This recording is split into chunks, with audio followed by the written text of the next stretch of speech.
जय हिंद। चलिए आज हम देखेंगे सेंटअप परीक्षा संबंधित सारा सवाल आपका, है ना। आपने क्या क्या सवाल रखा है, देखिए आपने सेंटअप परीक्षा संबंधित क्या क्या सवाल रखा है। आपने पूछा कि सेंटअप परीक्षा क्या है ना। सेंटअप परीक्षा कब से होगी, है ना। क्या पैटर्न रहने वाली है, 10th और 12th दोनों का एग्जाम कब से है, क्या 11 से किसका एग्जाम है, 19 से किसका एग्जाम है, सारा चीज हम डिटेल से देखेंगे, ठीक है ना। क्या पैटर्न रहने वाली है एग्जाम का, परीक्षा सेंटर इस बार कहाँ कहाँ होगी, यानी सेंटर परीक्षा कहाँ होगी इसका, ठीक है। क्या यह सेंटर इस बार कहाँ होगी इसका, क्या यह परीक्षा देना जरूरी है। अगला नेक्स्ट क्वेश्चन आपका है कि अगर ये परीक्षा नहीं दिया तो क्या होगा, अगर क्या इस परीक्षा का नंबर बोर्ड परीक्षा में जुड़ेगा, है ना। अगर इस परीक्षा को पास नहीं किया तो क्या होगा, सिलेबस तो पूरा नहीं हुआ अब क्या करें, है ना। ये अंतिम क्वेश्चन था, बोर्ड परीक्षा की तैयारी और पढ़ाई कैसे करें, ये सारा क्वेश्चन आपका था, है ना। लेकिन उससे पहले आपको बता दें कि कौन सा एग्जाम कब होने वाला है, इसका भी डिटेल्स में जानकारी लेंगे। उसके साथ साथ लेंगे, है ना, कि आपका जो न्यूज आर्टिकल है उस आर्टिकल में क्या दिया गया है, ठीक है। ये सारा चीज को देखेंगे। चलिए एक एक सवाल को हम शुरू करते हैं, ठीक है। आइए सबसे पहला आपका जो प्रश्न है, सबसे पहला प्रश्न था आपका कि सेंटअप परीक्षा क्या है ना। सेंटअप परीक्षा क्या है, देखिए जो पहला प्रश्न है सेंटअप परीक्षा क्या है उसको डिटेल से बताते हैं आपको।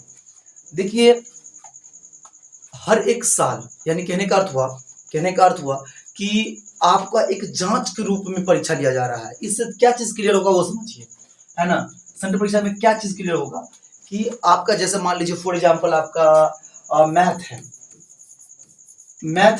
मैथ में आपको अभी तक जो पढ़ रहे हैं आप, जिस पैटर्न पढ़ रहे हैं, 100 देता है उसमें 50 आपको बनाना होता है, यानी 100 ऑब्जेक्टिव मिलता है, 50 ऑब्जेक्टिव बनाना होता है।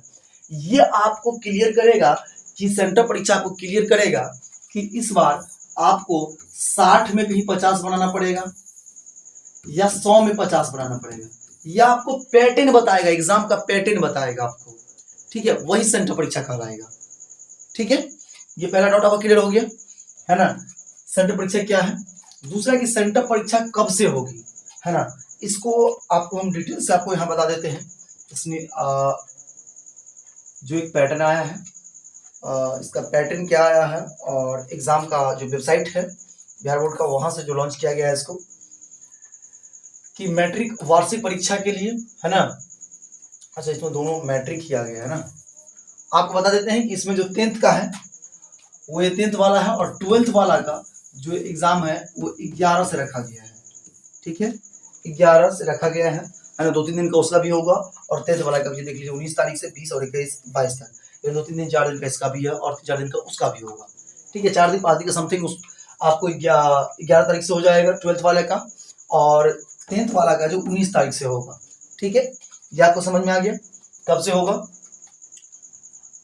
नेक्स्ट क्वेश्चन देखिए, नेक्स्ट क्वेश्चन है कि इसका पैटर्न क्या रहने वाला है, इसका पैटर्न क्या रहने वाला है। अभी तक मिली जानकारी के अनुसार, है ना, और इस पर बिहार बोर्ड का भी कोई हलचल नहीं है ना। तो अभी तक मिली जानकारी के अनुसार इसका जो पैटर्न रहने वाला है वो आप एक जानिए, एक बात समझिए कि कोई मूवी देखते हैं, जैसे मूवी कोई देखते हैं तो मूवी में क्या होता है, अगर ट्रेलर धमकदार रहेगा, ट्रेलर उसको आपको मूवी से पहले आप ट्रेलर देखते हैं, उसका ट्रेलर धमकदार रहता है, मूवी हिट रहता है कि नहीं, है ना। तो इसका ट्रेलर आपको ये पता चलेगा, सेंटअप एग्जाम ट्रेलर है समझिए, है ना। और आपको जो अगला जो नेक्स्ट आने वाली एग्जाम है आपका, जो फरवरी में होने वाली है, वो क्या हो जाएगी, है ना, फिल्म होगी वो, है ना। ये ट्रेलर है, देखिए आपका ट्रेलर अगर हिट रहेगा तो फिल्म भी हिट होगा। क्या पैटर्न रहने वाला है इसका, पैटर्न हम संभव मतलब जो अभी तक कोई हलचल नहीं के अनुसार आपको बता रहे हैं, इसका पैटर्न 100 नंबर में 50 नंबर तक, अभी बात है कि 50 नंबर तक रहेगा, ठीक है। ऑब्जेक्टिव, है ना, जैसे साइंस में है ना, तो साइंस में आपको 40 बनाना रहता है, तो उसमें 48 में 40 जैसे बनाना रहता है, ठीक है।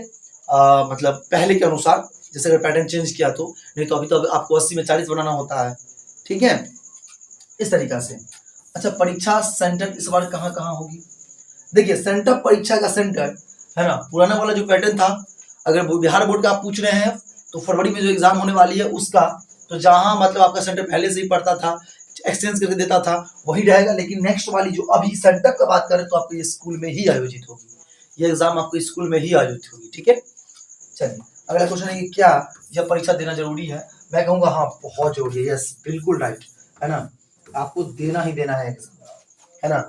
एग्जाम इसलिए देना है कि आपको इससे ये जानकारी मिल जाएगा कि एग्जाम पैटर्न क्या होने वाला है ना। पैटर्न क्या होगा एग्जाम का, प्लस थोड़ा सा आपको क्वेश्चन कितना अभी तक आपने कवर किया है, इतना में लगभग अपने 11th है ना मंथ जो 10th मंथ तैयारी किया है, उसमें आपने क्या तैयारी किया है, और इसका ये आपको अपने आप में जांच हो जाएगा, परख हो जाएगा, है ना, टेस्ट हो जाएगा एक तरह से। जो कि आपको स्कूल में मंथली एग्जाम भी चलता है ना, उसका भी वीडियो अपलोड करते हैं, आपको पता होगा।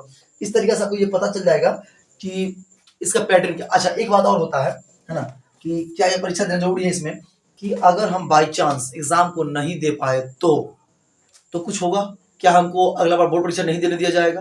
ऐसा कुछ नहीं है, ऐसा कुछ नहीं है, आपको बोर्ड परीक्षा देने दिया जाएगा, ठीक है, उसमें कुछ नहीं है। आपका अभी एक आर्टिकल आया है कि अगर आपने सेंटर एग्जाम नहीं दिया तो आपको क्या क्या एडमिट कार्ड नहीं होगा जारी आपका, ऐसा कुछ नहीं है ना, आपका एडमिट कार्ड भी आएगा और बोर्ड परीक्षा देने भी दिया जाएगा, है ना। अगर इसमें थोड़ा सा आपको मतलब डाउट होता है तो अगर आप कुछ कारणवश नहीं दे पाते हैं, है ना, तो इसमें मैन होगा कि अटेंडेंस बनवा लीजिएगा, वो जरूरी है ना।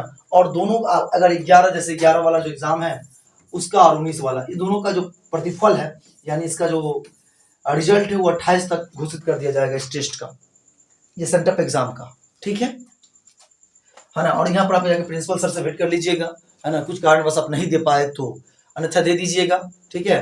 और उतना चिंता उनता नहीं करना है, ठीक है। जो पढ़े हुए हैं उसी लेवल में आप उस एग्जाम को दीजिए, है ना, ज्यादा इसको हवा मत बनाइए, है ना। सेंटअप एग्जाम है, सेंटअप एग्जाम है, इसको हवा बनाने का जरूरत नहीं है, ठीक है।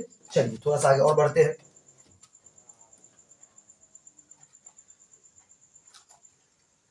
अगला जो क्वेश्चन है वो क्वेश्चन आप लोग के लिए इम्पोर्टेंट है। अभी आपको इसका डिस्कस कर दिए हैं कि अगर हम परीक्षा नहीं दिए तो क्या होगा, है ना। अभी बता दिया आपको कुछ नहीं होने वाला है ना। प्रिंसिपल सर से मिल लीजिएगा, इसके अलावा कुछ नहीं, ठीक है। क्या इस परीक्षा में नंबर बोर्ड परीक्षा में जुटेगा, है ना। ये बहुत विद्यार्थियों का सवाल था, क्या इस परीक्षा का नंबर बोर्ड परीक्षा में जुटेगा, क्योंकि सेंटर पे इतना हुआ बना हुआ है, तो क्या इसका नंबर जो है बोर्ड परीक्षा में जुटेगा? बिल्कुल नहीं भाई साहब, बिल्कुल ना, नो, बिल्कुल नहीं। इससे कहीं कहीं दूर तक नाता नहीं है, ठीक है। ये पैटर्न बताने जा रहा है आपको, इससे कहीं कहीं दूर तक नाता नहीं है। कि इसके बाद आपको जो बिहार बोर्ड का ओरिजिनल मॉडल सेट होता है ना, बिहार बोर्ड का ओरिजिनल मॉडल सेट होता है, वो भी इसी के बाद आपको जारी कर दिया जाएगा। इसके बाद आपको प्रैक्टिकल देना पड़ेगा, है ना, स्कूल में कॉपी भर के जमा कर लीजिएगा, ठीक है। इसी के बाद आपको सब करना है, सेंटअप एग्जाम के बाद ही, ठीक है। तो इसमें बिल्कुल नंबर नहीं जुटेगा, इसे कहीं दूर दूर तक नाता नहीं है। नेक्स्ट क्वेश्चन, अगर इस परीक्षा को पास नहीं किया तो क्या होगा? कुछ नहीं होगा भाई, है ना, कुछ नहीं होने वाला है, आपको कुछ नहीं होगा इस परीक्षा को पास किया या नहीं किया। लेकिन आप लिखिएगा तो आप पास करिए जाइएगा ना, 10 महीना पढ़े हैं भाई साहब तो पास कीजिएगा ना, है ना। तो इसमें कोई दिक्कत वाला बात नहीं है कि आप इस परीक्षा को सिर्फ आप कुछ लिख दीजिएगा, ठीक है, जो आता है वो लिख दीजिएगा। आप खाली भी छोड़ दीजिएगा तो भी आपको पास कर दिया जाएगा, चिंता मत कीजिए। आप खाली भी छोड़ दीजिएगा तो भी आपको इस एग्जाम में पास कर दिया जाएगा, ठीक है, समझ में आ गया। नेक्स्ट क्वेश्चन है कि सिलेबस तो पूरा नहीं हुआ, अब क्या करें। देखिए, अभी का अगर रीजन पूछ रहे हैं हमसे तो रिवीजन का टाइम है, अब विद्यार्थी रिवीजन करेगा, है ना। 11 महीने के बाद 12वां और जनवरी यानी दिसंबर और जनवरी में विद्यार्थी रिवीजन करता है। आप पूछ रहे हैं कि सिलेबस कंप्लीट नहीं हुआ, अब क्या करे, है ना। अब जो है ना, जो भी आपके पास 90 डेज बच गया है, 90 डेज बच गया है, दबा के मेहनत कर लीजिए, है ना।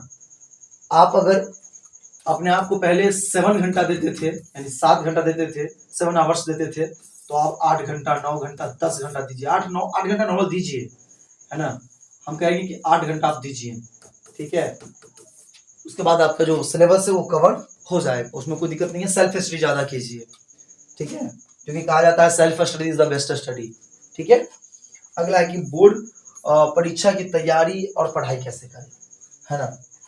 देखिए, जो भी आप संस्था में पढ़ते हैं वहां से आप जा नहीं सकते हैं कहीं और, क्योंकि उनको आपने समझ चुका है, उनके बातों को, उनकी लिहाजा को, उनका पढ़ाने का तरीका को, तब वहां से कहीं आप इन उधर जगह नहीं जा सकते हैं।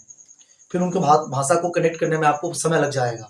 तो जहाँ पढ़ रहे हैं वहीं पढ़िए, है ना, और उन्हीं से आप अच्छे से पढ़िए वहीं से, है ना। और सेल्फ स्टडी ज़्यादा कीजिए, ठीक है, सेल्फ स्टडी ज़्यादा कीजिए, इसके अलावा कुछ नहीं बोलेंगे, क्योंकि आपको बार बार कह रहे हैं self study is the best study. खुद को ज़्यादा पढ़ाइए, ठीक है, खुद को ज़्यादा पढ़ने पर फोकस कीजिए।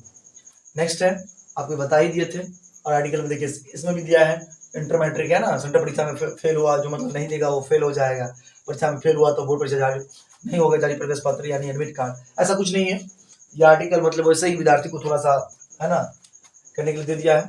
आप हमें बताइएगा ये जो वीडियो है वो आपको कैसा लगा, वीडियो अच्छा लगा हो, है ना, तो वीडियो को लाइक कीजिएगा, चैनल को सब्सक्राइब कर लीजिएगा। Thank you for watching this video guys. फिर मिलते हैं नेक्स्ट वीडियो में, तब तक के लिए सो मच, थैंक यू।